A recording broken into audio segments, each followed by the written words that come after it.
Chapter 1, Son of a General, Eric Johnson. John Adams once said, "I must study politics and war, that my sons may have the liberty to study mathematics and philosophy, natural history and naval architecture, in order to give their children a right to study painting, poetry, music, architecture, tapestry, and porcelain." As an adult reflecting on my upbringing, and now having my own children, I have numerous thoughts that come to mind about what it was like for me, my brother, and my sister to be raised by our dad and mom. Often people ask me what it was like being raised by Bill and Benny. My usual reply is, it was pretty normal. Usually, when somebody asks that question, they are contrasting it to their own experience or what they have heard. I think it's important to note the normalcy of it all because I think we can tend to idolize or picture some surreal scenario that we want to experience.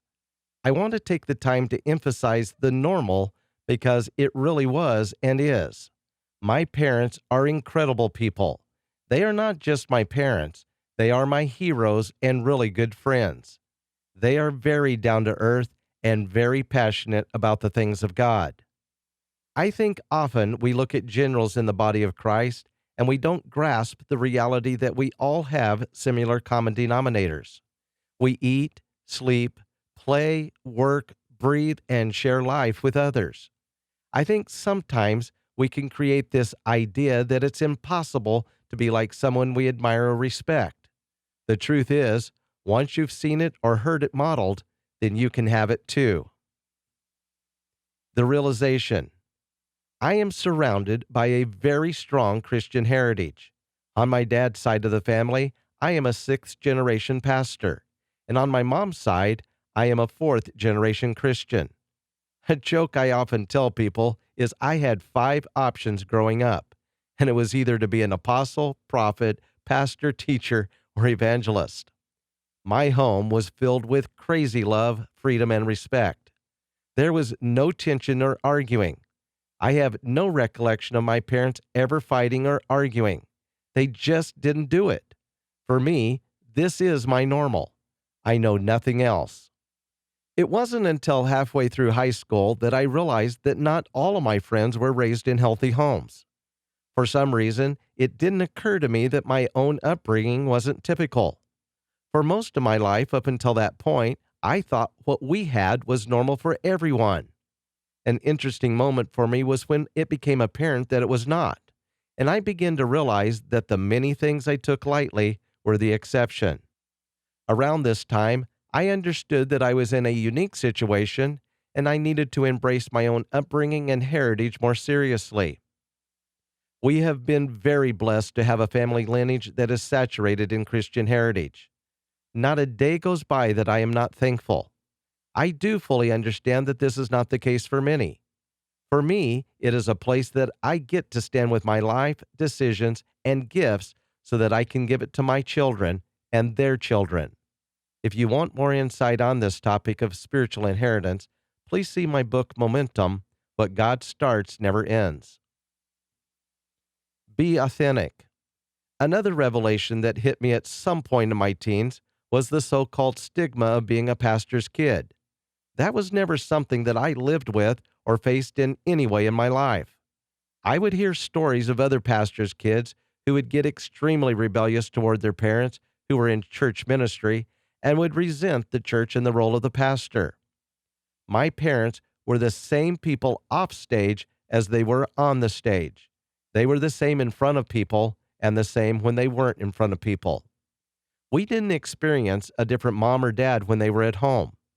I personally never questioned what was more important, the church or their kids. It was undoubtedly us. At the time, I was not aware of all the things they did to demonstrate this. Sometimes it was the simplest things like driving us to school every day or eating breakfast and dinner together. When we were really young, Dad would read us 2 stories from a book that talked about animals and the spiritual truth about them. My mom would cut my hair and make me clothes. So when they were taking care of the people as pastors, we got to see them love people the way they loved us. We got the best of them, and that enabled them practically and spiritually to be incredible leaders and pastors. The life they lived was demonstrated to the church, and it was authentic. The importance of being authentic is often not emphasized enough. Authenticity creates trust. You know what you are going to get when you come into contact with an authentic person. There is no guessing or wondering who they are and how they are doing. Our home was filled with genuine authenticity, which created a high level of trust and respect for each other. When you create a value system for authenticity on a personal level, then you get excited when people around you are authentic as well.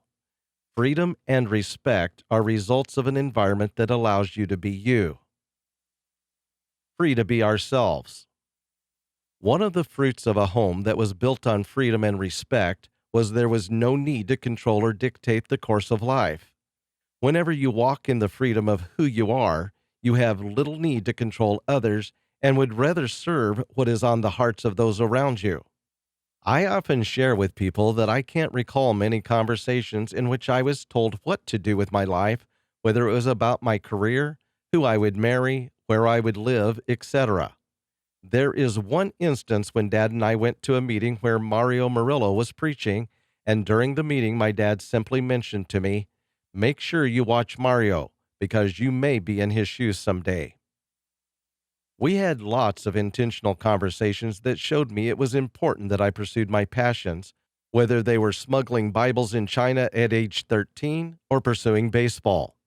It was really clear that it was important to them that I stayed in tune with my heart and what was going on in my life and went after it with a passion.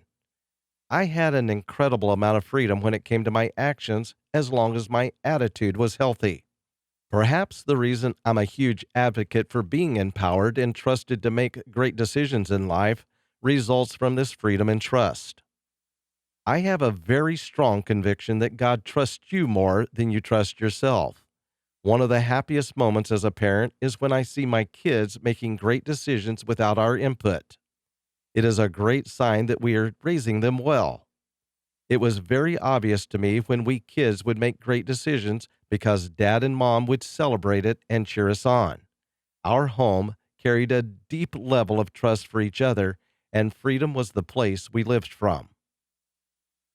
Passion is contagious. It was always important in our home to do what you love to do and to do it with a passion. We had no long conversations to make sure I understood this. Rather, it was lived out. Whether the normal daily things in life or a journey into the heart of God, it was done with a lot of passion and pursuit. One of the things that is common knowledge about my parents is their passion for worship. On Sunday morning, when it was time to worship, it was normal to see my parents with their eyes closed and hands raised in passionate worship to God. More than just singing a few songs, worship was the focal point of their life, and it meant abandoning themselves to the King. A stirring moment for me was when I was around junior high age and my dad was recording an album in a studio a few hours away from our home. We made a family trip up to this studio for a few days. One moment, all of us were in the control room along with the studio engineer, and on the other side of the wall was my dad sitting at a piano. He was playing, singing, and weeping all at the same time. Listening to him had a deep impact on me. I realized that this thing called worship was more than just an action. It was the way we do life. I was forever marked. Mountain Chapel was our church for 2 decades, the place where we all grew up and learned about community and the kingdom. In our little mountain town, we were known as the Crazy Church, and others referred to us as a cult. That one always made us smile. For us, worship was a way of life, the highest priority to God. The culture of worship for us was created there week after week, day after day. Being a part of a culture of worship continues to shape us more than we realized. My brother and my sister have major roles of leading people all over the world in worship. That was birthed in Weaverville at a little church called Mountain Chapel. We often talk about what helps to grow leaders in the body of Christ, and there are many things that help to accomplish that. We don't realize how much worship plays into it. I don't worship so I can become a great leader. However, it's clear that giving my life to worshiping the King has helped me to grow and be able to lead the body of Christ. It is here where my heart is shaped and formed to the one that is the source of all life. This is the one place where I can come as I am, whether I bring a sacrifice or a dance to the King. Worship shapes how we see God, which in turn shapes how we live life. Passion is contagious. It is transferable by seeing it and living life with each other. When you see someone who carries passion for something, be it worship or fly fishing in the Trinity Alps wilderness, it gives you permission and freedom to pursue things that are in your heart. My wife often reminds me that when I get into a hobby, I really get into it. This kind of passion was instilled in all three of us kids so much that it ended up playing an integral part in how we pursued God on our own and how we live out our lives. Discipline with love.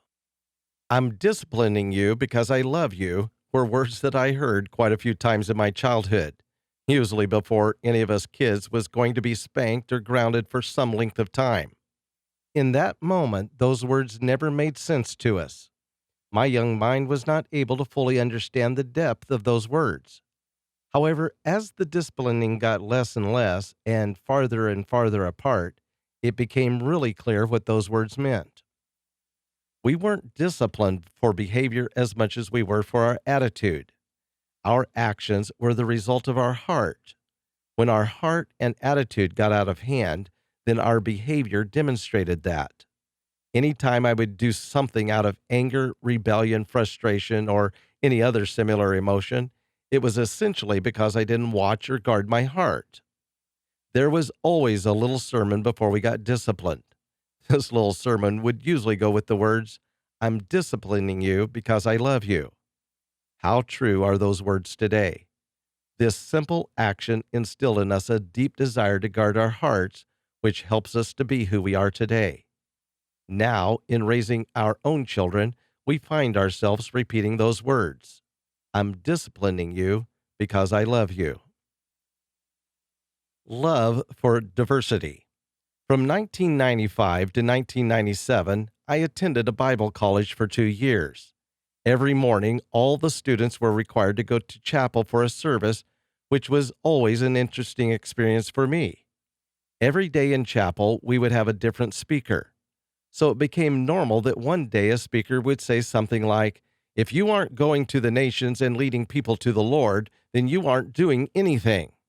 Then, the very next day, a different person would say, "If you are going to the nations and leading people to the Lord, but you aren't even reaching your own neighborhood, then how can you live with yourself?" It was quite challenging and very comical.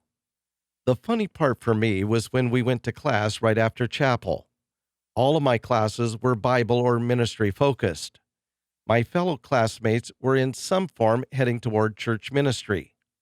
Whenever we would have a speaker in chapel, the professor would usually take a few minutes to allow us to discuss our thoughts about the message that was given in chapel. The following discussions would make it really clear that there wasn't much value for diversity. The most opinionated students would always speak first and make their point really strong. I began to realize that being able to eat the meat and throw out the bones was challenging for a lot of my classmates. If the message didn't fit a certain way of thinking, they would reject the speaker and the message entirely. This was another area that my parents set a strong example, to always find gold in people no matter what. I've heard my parents say, if we have a hard time with 95% of what someone said, then we will only focus on the 5%. They had a tremendous value for diversity in people. I believe this is one of the keys to favor with people all over the planet that they have. They genuinely love people and the diversity in them. When you walk in the freedom of who you are, it's really hard to be threatened by diversity. Rather, you find joy in seeing the diversity, and you are always able to find meat to eat. Leading by example. I want to end with this thought. Lead by example. Brian, Leah, and I are very blessed to have a set of parents who led by example. All of the things that are mentioned in this chapter, plus many stories and situations not mentioned, were things that our parents lived out. Their need to control our outcome was minimal, but in a unique way, they did shape the outcome of who we are because they lived and demonstrated a life that is authentic, inspiring, and tangible. Everything you just read in this chapter was intended to share with you our lives that we are living. It is how we have been shaped into what we are today. My desire is that when you read this, you will find keys and truth that will help you in the way you live life, because once you have seen it modeled, then you can have it as well. I bless you from our house to your house, and may the Lord bless you and keep you.